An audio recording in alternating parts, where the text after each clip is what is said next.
Is there something impossible you need God to do in your life today, this morning? I think that's one of the questions that, do we really believe that God can do the impossible? And this morning, my message that God gave me is about faith.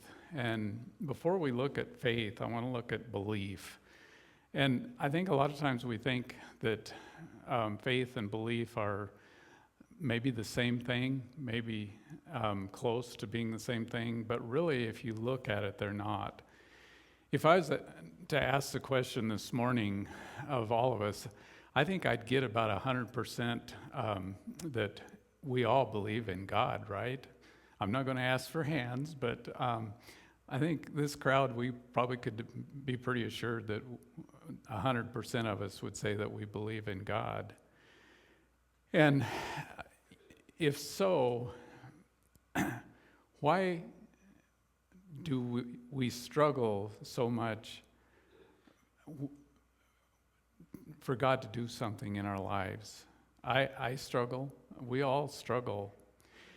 In America, a recent Gallup poll determined that 81% of Americans believe in God. That's down from 98% in the 1950s and the 1960s.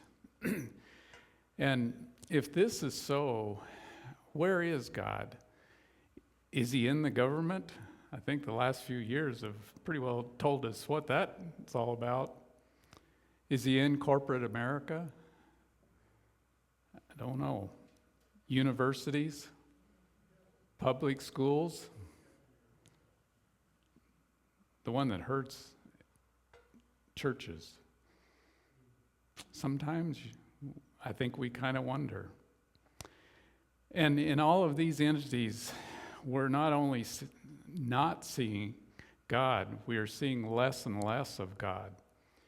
Man is replacing God with his own wisdom and letting money and ungodly special interests rule the institutions. Out of some of these institutions, in years gone by, we saw Billy Graham, one of the greatest evangelists, come out of those. D.L. Moody, who started Moody Bible Institute in Chicago. Hudson Taylor, one of the greatest missionaries to China, led over 20,000 Chinese people to the Lord and started the China Inland Mission, which is still in existence today. James Elliott, I don't know if Les is in here. We were trying to think of him, or Jim and Johnny, we were trying to think who that was. Jim Elliott brought the gospel. He was a missionary to Ecuador, and he attempted to bring the gospel message to the natives in Ecuador, a particularly volatile group of natives that were known for killing not only other people that tried to go down there, but even killing ones of their own tribe. And he lost his life when he went down there personally on an expedition to bring the gospel to them. And years later, his wife went back, and with the help of another lady, they brought the gospel to Ecuador. And we're seeing, today we're seeing some preachers that can fill some mega churches, and we're seeing some great people, but we're not seeing the giants of the faith. I mean, these men and women were giants in the faith. And it's more than just filling churches. It's following God kind of on the edge of life. Faith, all of these giants of the faith had a belief in God, certainly, but they had a faith that we don't see anymore.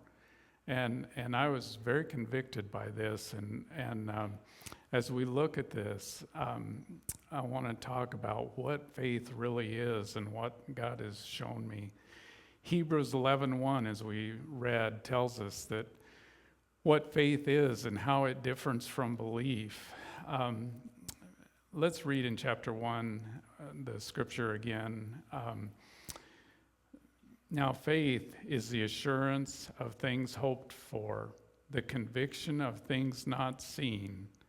And then verse 2, for by it men of old gained approval. And we're going to see how this applies to that. There's a story told by a preacher that I listen to a lot of a man that he wanted, this was back when there was antennas on houses. And his house was 3 stories high, and he had an antenna up on the chimney. And he needed to turn his antenna to get the football game that he wanted to watch that afternoon. So he gets a ladder and gets up on the roof, and it's a pretty steep roof. And he gets the antenna kind of adjusted, and then he starts slipping. He lost his grip and starts slipping down the roof. And I've almost been there doing that, but not quite. But he went over the side of the roof, and he was hanging on by his fingers in the gutter.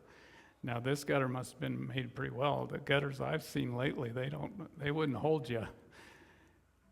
And he was up there struggling, and he looked down and he said, "Is there anybody out there that can help me down there?"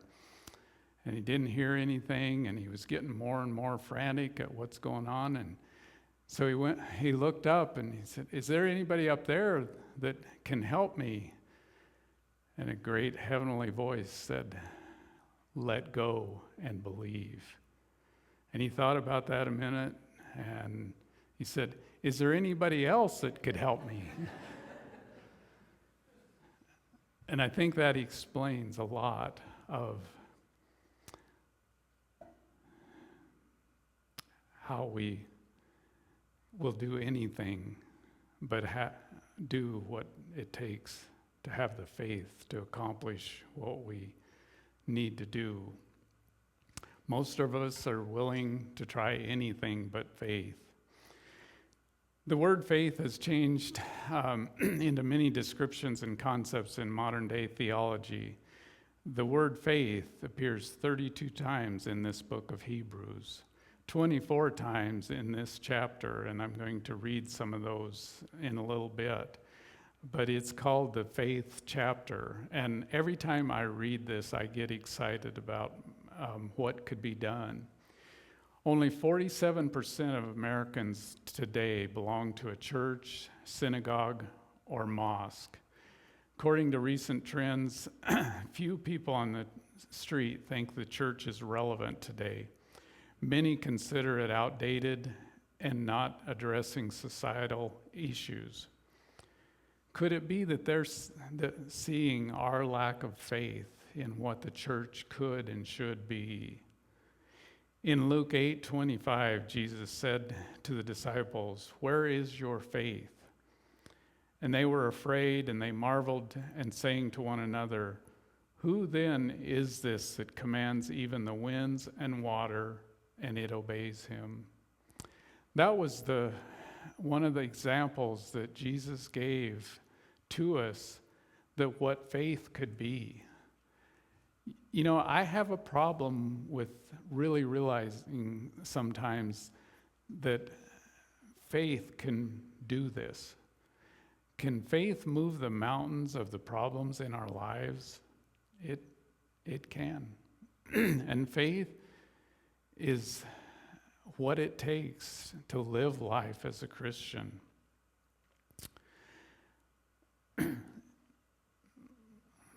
Lost my place, sorry.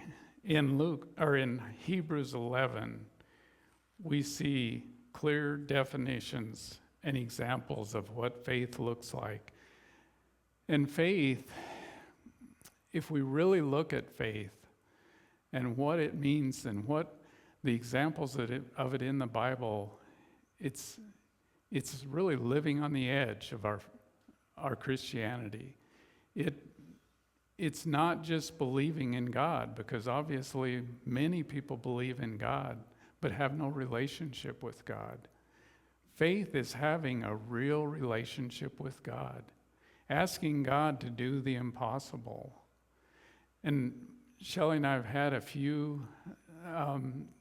quite a few things over the lives that we've lived in the ministry and doing God's work, where it's pretty much living on the edge. And every time that I think of that, God has been faithful, and He's been true.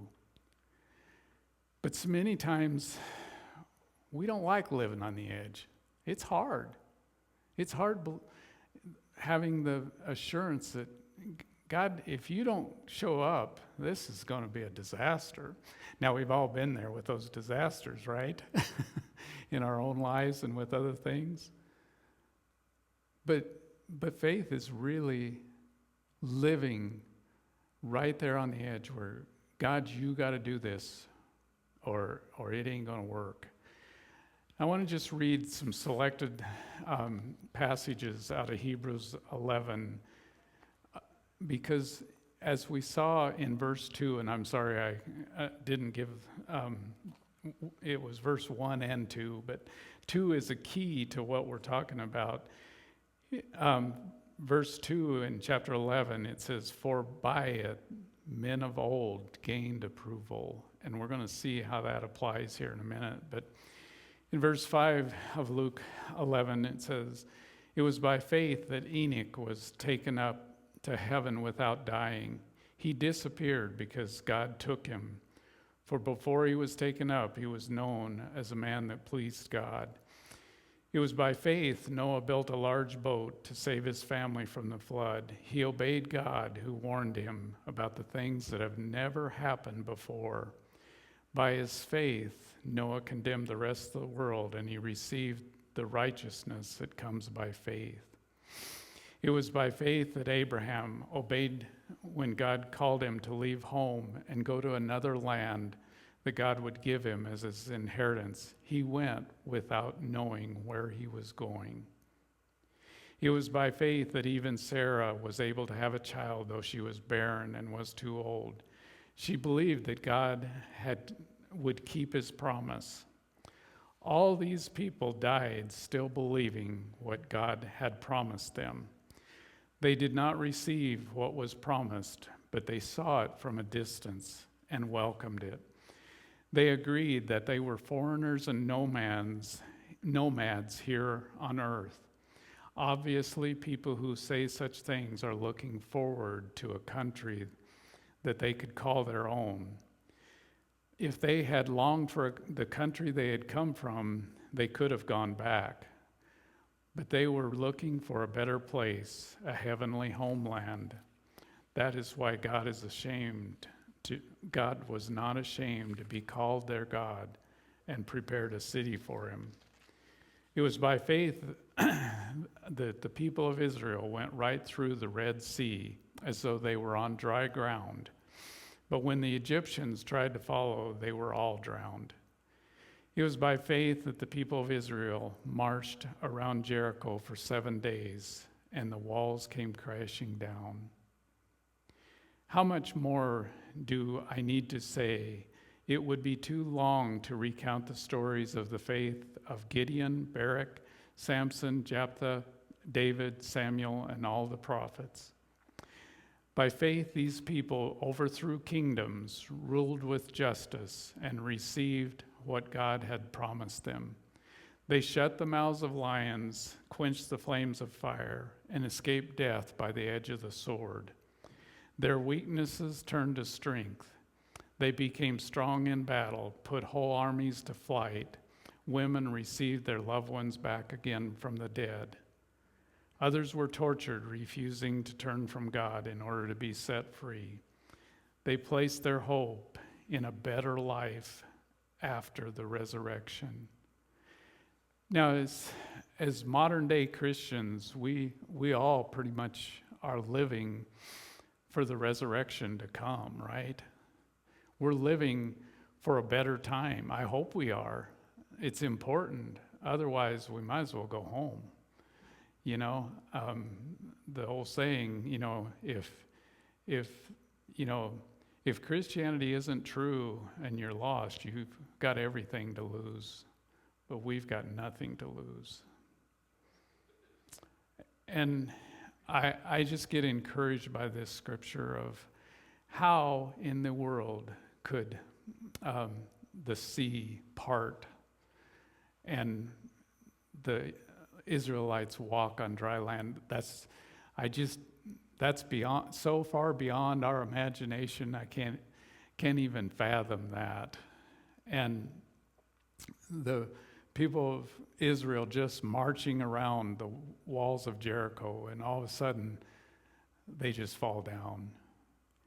That encourages me, and that's what the key of verse 2.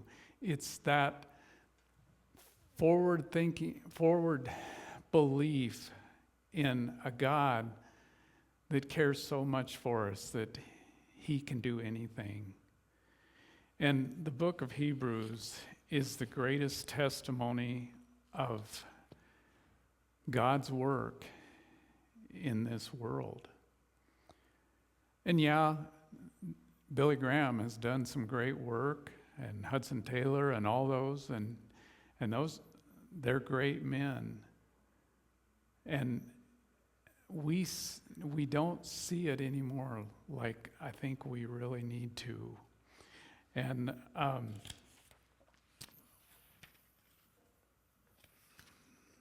excuse me. But faith is living confidently, trusting that God's promises will come true. We have the confidence because of what he has done for us. There are 3 things that we can do to have a real faith. And the first and foremost is trust God. Trusting God isn't an easy thing to do, is it? Especially when our world is falling apart around us. But this is what faith is. It's trusting God and not having all the answers. If you really think about it, and I think it was in the video, faith is right there on the edge where we don't have a lot of evidence about the current circumstances that we're going through, but we have to rely on what God's done in the past. You know, absolutely anybody that didn't, if anybody could see for just a brief moment of time all these things that God's done in the past, what do you think that'd do to our faith? Do we really believe that God parted the waters? Do we really believe that Sarah had a child? What was she, 80 years old? 90. You know, that's where, what the old saying, the rubber hits the road. And if we truly believe that, and I'm talking to myself, we would live different lives. We would have different churches. It's my belief that if the community that the church is in, if the community can do without the church is not doing the ministry it is called to. And I think we personally, as a church, we've got to live differently than the world lives. Second of all, I didn't finish the first one. We listen to him even when it doesn't make sense, and we don't listen to the voices around us. I love, when I hear about people going through problems, all the cliches that people have. You're just, you're doing this or that wrong or whatever. We're good at comforting people, right? Sometimes not really. Number 2 is, after trusting God, we need to look to what is unseen. Man naturally lives by what he sees in front of him in our circumstances. When things aren't going as expected, it's easy to think God isn't in control. Look past our struggles and toward God. We have to seek him. 2 Corinthians 5:7 says, "For we live by faith and not by sight."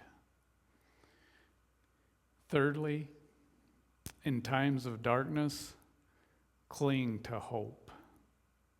And part of that hope is what we've talked about this morning. You know, God has done more than enough in my life and my wife's life if I don't believe God is real now, we're in trouble. And I'm sure most of you, God's done enough things to prove beyond the shadow of a doubt that he is real. I just think about the times in my life, especially as a teenager, where God just literally saved me, and even as an adult. And, you know, that alone, I know it was God, and I've seen God work. And I'm sure most of us can think of times that it had to be God, it couldn't be anything else. And then to couple that with what we read in the Bible, do we really believe the Bible is true? We better get that settled before we look at faith. Because to live true faith, to live on the edge, what faith requires, we better believe in what God has done and what his word does.